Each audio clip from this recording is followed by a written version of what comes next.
Hi hello good morning welcome back to my channel Nadi vlogs. Welcome back to new vlog. ಇವತ್ತಿನ ವ್ಲಾಗ್ನ ನಾನು ಬೆಳಗ್ಗೆ breakfast ಒಂದಿಗೆ start ಮಾಡ್ತಾ ಇದ್ದೀನಿ. ಇವತ್ತಿನ ಬ್ರೇಕ್ಫಾಸ್ಟ್ ಇಡ್ಲಿ ಹಾಗೂ ಚಟ್ನಿ ಮಾಡ್ತಾ ಇದ್ದೆ. ನಿಮ್ಮೆಲ್ಲರಿಗೂ ಗೊತ್ತಿರೋ ಹಂಗೆ ಇವತ್ತಿನ ವ್ಲಾಗ್ ಏನಪ್ಪ ಅಂದರೆ ಟೈಟಲ್ ನೋಡಿದ್ರೆ ನಿಮ್ಗೆ ಗೊತ್ತಾಗಿರುತ್ತೆ. ಅಫ್ಕೋರ್ಸ್ ಇವಾಗ ಸುನಿ ಅವರು ಟ್ರಾವೆಲ್ ಮಾಡ್ತಾ ಇದ್ದಾರೆ ಇಂಡಿಯಾ ಟು UAE ವರ್ಕ್ ಮೇಲೆ. ಸೊ ಅದಕ್ಕೋಸ್ಕರ ಇವತ್ತು ಅವ್ರಿಗೆ ಫೇವ್ರೆಟ್ ಟಿಫನ್ ಇಡ್ಲಿ ಅಂತ ಇಡ್ಲಿನ ಮಾಡಿದ್ದೆ ಬೆಳಗ್ಗೆ ಬ್ರೇಕ್ಫಾಸ್ಟ್ಗೆ ಅಂತ.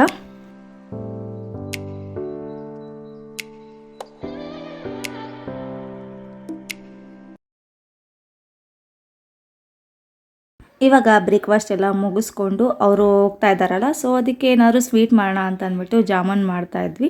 ಆಂಟಿ ಬೆಳಗ್ಗೆನೇ ಹಿಟ್ಟೆಲ್ಲ ಕಲಸಿಟ್ಟಿದ್ರು, ಇವಾಗೆಲ್ಲ ಅವರೇ ಉಂಡೆ ಹಾಕ್ಕೊಡ್ತಾ ಇದ್ದಾರೆ. ನಾನು ಇವಾಗ ಫಟಾಫಟ್ ಅಂತ ಅದನ್ನೆಲ್ಲ ತೇಲಿಸ್ಬಿಟ್ಟು ಆ ಪಾಕದಲ್ಲಿ ಹಾಕಿ ಇಟ್ಬಿಟ್ರೆ ಸ್ವಲ್ಪ ನೆನ್ಕೊಬೇಕಲ್ಲ, ಅದು ಅವಾಗ ಸ್ವೀಟೆಲ್ಲ ಹೀರ್ಕೊಂಡ್ರೆ ಚೆನ್ನಾಗಾಗುತ್ತೆ ಸ್ವೀಟು ಅಂತ.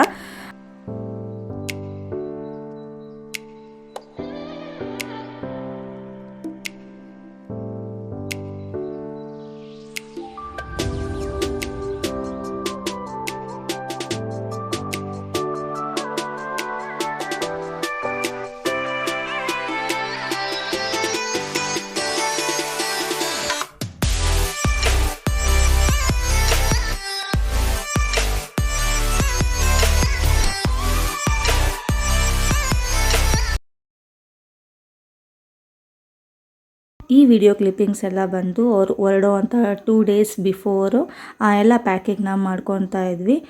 ಆವಾಗ ಈ ವಿಡಿಯೋ ಕ್ಲಿಪ್ಪಿಂಗ್ನ ತೆಗೆದಿರೋ ಅಂಥದ್ದು. ಅವ್ರಿಗೆ ಪ್ಯಾಕಿಂಗ್ ಮಾಡೋದು ಅಷ್ಟೇ ಕ್ಲೀನಾಗಿ ಬರೋದಿಲ್ಲ, ಆರ್ಗನೈಸ್ ಎಲ್ಲ ಮಾಡೋದಕ್ಕೆ. ಸೊ ಅದಕ್ಕೆ ನಾನೆಲ್ಲ ಕ್ಲೀನಾಗಿ ಪ್ಯಾಕ್ ಮಾಡಿಕೊಡ್ತಾ ಇದ್ದೆ. ಅವ್ರು ಜೋಡಿಸ್ದಂಗೆ ಜೋಡಿಸ್ಕೊಂಡ್ಬಿಟ್ರೆ 1 ಸೂಟ್ಕೇಸ್ ಬದಲು 2 ಸೂಟ್ಕೇಸ್ ತೊಗೊಂಡೋಗ್ಬೇಕಾಗತ್ತೆ ಅಷ್ಟೇ. ಸೊ ಅದಕ್ಕೆ ಅದನ್ನೇ ಮರ್ಚಿರೋದನ್ನು ಸ್ವಲ್ಪ ರೋಲ್ ಮಾಡಿರೋದ್ರಿಂದ ಸ್ಪೇಸು ಕಮ್ಮಿನೂ ಹಿಡಿಯುತ್ತೆ, ಹಾಗೂ ಇನ್ನೂ ಬಟ್ಟೆನೂ ಸ್ವಲ್ಪ ಜಾಸ್ತಿನೇ ಇಡ್ಬೋದು ಅಂತ ಅಂದ್ಬಿಟ್ಟು. ನಾಳೆ ಹಿಂದೆ ಮುಂದೆ ಹೋಗೋ ಅಂಥ ದಿವಸ ಪ್ಯಾಕಿಂಗ್ ಮಾಡ್ಕೊಂಡು ಕೂತ್ಕೊಂಡ್ರೆ ಸುಮ್ಮನೆ ಟೆನ್ಷನ್ ಆಗುತ್ತೆ ಅಂದ್ಬಿಟ್ಟು ಮುಂಚೆನೇ ಏನೇನು ಬೇಕೋ ಎಲ್ಲ ತಂದಿಟ್ಕೊಂಡು ಇವಾಗೆಲ್ಲ ಕ್ಲೀನಾಗಿ ಪ್ಯಾಕಿಂಗ್ನ ಮಾಡ್ಕೊತಾ ಇದ್ದೀವಿ. ಅದರಲ್ಲಿ ಮಧ್ಯದಲ್ಲಿ ನಮ್ಮ ಪಾಪು ಬೇರೆ ತರಲೆ ಮಾಡ್ಕೊಂಡು ಓಡಾಡ್ಕೊಂಡಿದ್ಲು. ನಮಗೇನು ಕಾಟ ಕೊಡಲಿಲ್ಲ, ಅವಳ ಪಾಡ್ಗಳು ಆಟ ಆಡ್ಕೊಂಡಿದ್ಲು. ಇವಾಗ ಕಂಪ್ಲೀಟಾಗಿ ಪ್ಯಾಕಿಂಗ್ ಎಲ್ಲ ಮುಗ್ದಿದೆ. ಒಂದು ಕಡೆ ಎಲ್ಲ ಫಾರ್ಮಲ್ಸ್, ಒಂದು ಕಡೆ ಎಲ್ಲ ಕ್ಯಾಶುವಲ್ಸು, ಇನ್ನೊಂದು ಕಡೆ ಎಲ್ಲ ಟೀ ಶರ್ಟ್ಸ್ ಆಗಿರ್ಬೋದು ಅಥವಾ ಇನ್ನರ್ ವೇರ್ಸ್ ಆಗಿರ್ಬೋದು, ಶಾರ್ಟ್ಸ್ ಆಗಿರ್ಬೋದು, ಎಲ್ಲ ಕ್ಲೀನಾಗಿ ಪ್ಯಾಕಿಂಗ್ನ ಕಂಪ್ಲೀಟ್ ಮಾಡ್ಕೊಂಡ್ವಿ. ಹಾಗೆ ಅವತ್ತಿನ ದಿವಸನೇ ಸಂಜೆ ದೇವಸ್ಥಾನಕ್ಕೆ ಹೋಗ್ಬಿಟ್ಟು ಬರೋಣ ಅಂತ ಅಂದ್ಬಿಟ್ಟು ಹೋಗ್ಬಿಟ್ಟು ದರ್ಶನ ಮಾಡಿಕೊಂಡು ಬಂದ್ವಿ. ಯಾವಾಗಲೂ ಫಸ್ಟ್ ನಮಗೆ ನೆನಪಾಗೋದೆ ದುರ್ಗಾ ಪರಮೇಶ್ವರಿ ದೇವಸ್ಥಾನ. ಸೊ ಅದಕ್ಕೆ ಹೋಗ್ಬಿಟ್ಟು ದರ್ಶನ ಮಾಡಿಕೊಂಡು ಬಂದ್ವಿ.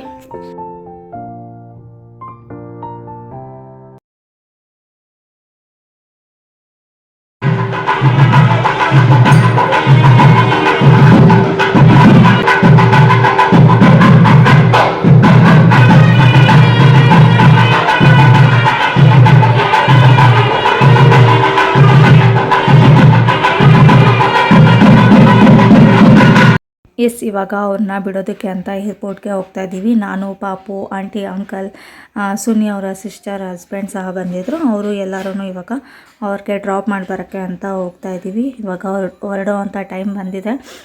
ನೈಟ್ ಫ್ಲೈಟ್ ಇರೋದು 9:25ಗೆ. ಒಂದು ಸ್ವಲ್ಪ ಬೇಗನೆ ಹೋದರೆ 2-3 hours ಒಳ್ಳೇದಂತ ಅಂದ್ಬಿಟ್ಟು ಮುಂಚೆನೇ ಹೋಗ್ತಾ ಇದ್ದೀವಿ. ಏರ್ಪೋರ್ಟ್ ಹತ್ರ ಬರ್ತಾ ಬರ್ತಾ ತುಂಬಾ ಬೇಜಾರಾಗ್ತಾ ಇತ್ತು.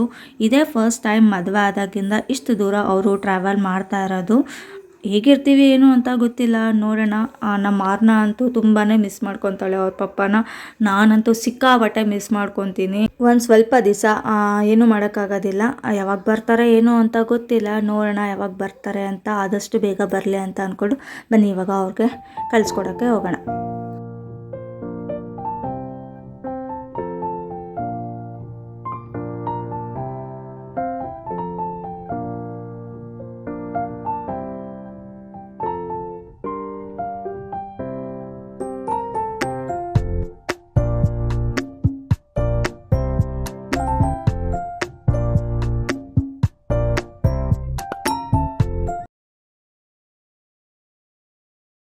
ಇವಾಗ ಏರ್ಪೋರ್ಟ್ನ ರೀಚ್ ಆದ್ವಿ. ಟರ್ಮಿನಲ್ 2ಗೆ ತುಂಬಾ ಚೆನ್ನಾಗಿದೆ ಏರ್ಪೋರ್ಟ್ ಅಂತೂ. ಎಲ್ಲ ಫುಲ್ ಬ್ಯಾಂಬೂ ಅಲ್ಲಿ ಮಾಡಿರೋ ಅಂಥದ್ದು. ಲೈಟಿಂಗ್ಸ್ ಆಗಿರ್ಬೋದು, ಗ್ರೀನರಿ ಆಗಿರ್ಬೋದು, ಎಲ್ಲ ಸಕ್ಕತ್ತಾಗಿದೆ. ಬನ್ನಿ ಇವಾಗ ಒಳಗಡೆ ಹೋಗೋಣ.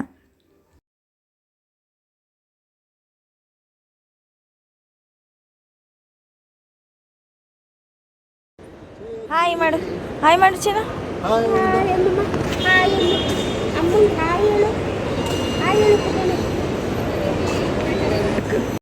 ಏರ್ಪೋರ್ಟಲ್ಲಿ ಜಾಸ್ತಿ ವೀಡಿಯೋಸ್ ಏನೂ ಮಾಡೋಕ್ಕೆ ಆಗಲಿಲ್ಲ. ಒಂದು ಸ್ವಲ್ಪ ಫೋಟೋಸ್ ಕ್ಲಿಪ್ಪಿಂಗ್ನ ತೊಗೊಂಡಿದ್ವಿ, ಅದನ್ನು ಇಲ್ಲೇ ಅಟ್ಯಾಚ್ ಮಾಡಿರ್ತೀನಿ ನೋಡಿ. ಹಾಗೆ ನಮ್ಮ ಚಾನಲ್ನ ಯಾರೆಲ್ಲ ಸಬ್ಸ್ಕ್ರೈಬ್ ಮಾಡ್ಕೊಂಡಿಲ್ಲ ಸಬ್ಸ್ಕ್ರೈಬ್ ಮಾಡ್ಕೊಳ್ಳಿ. ಹಾಗೆ ಪಕ್ಕದಲ್ಲೇ ಕಾಣಿಸೋವಂಥ ಬೆಲ್ ಐಕನ್ನ ಕ್ಲಿಕ್ ಮಾಡಿ, ಸೊ ದಟ್ ನಾನು ಪ್ರತಿ ವಿಡಿಯೋದ ನೋಟಿಫಿಕೇಷನ್ ನಿಮಗೆ ಬರುತ್ತೆ. ಆಗ ವಿಡಿಯೋನ ನೀವೇ ಫಸ್ಟ್ ನೋಡ್ಬೋದು. ಹಾಗೆ ಅವರು ಅಲ್ಲಿ ಹೋದಾದ್ಮೇಲೆ ಒಂದೆರಡು ಕ್ಲಿಪ್ಪಿಂಗ್ಸ್ ಆಗಿರ್ಬೋದು, ವಿಡಿಯೋಸ್ ಏನು ಸೆಂಡ್ ಮಾಡಿದರು, ಅವ್ರು ಯಾವ ಪ್ಲೇಸ್ಗೆ ಹೋಗಿದ್ರು ಅಂತ ಅದನ್ನು ಸಹ ನಾನು ವಿಡಿಯೋದಲ್ಲಿ ಅಟ್ಯಾಚ್ ಮಾಡಿದ್ದೀನಿ ನೋಡಿ. ಹಾಗೆ ಎಂಜಾಯ್ ಮಾಡಿ ಅಂತ ಹೇಳ್ತಾ ಈ ವ್ಲಾಗ್ನ ನಾನು ಇಲ್ಲಿಗೆ ಎಂಡ್ ಮಾಡ್ತಾ ಇದ್ದೀನಿ. ವಿಡಿಯೋ ಇಷ್ಟ ಆಗಿದ್ದಲ್ಲಿ like, share and subscribe to my channel. Bye. ಮತ್ತೆ ನಾನು ನೆಕ್ಸ್ಟ್ ವಿಡಿಯೋದಲ್ಲಿ ಸಿಗ್ತೀನಿ. Take care. ಬಾಯ್.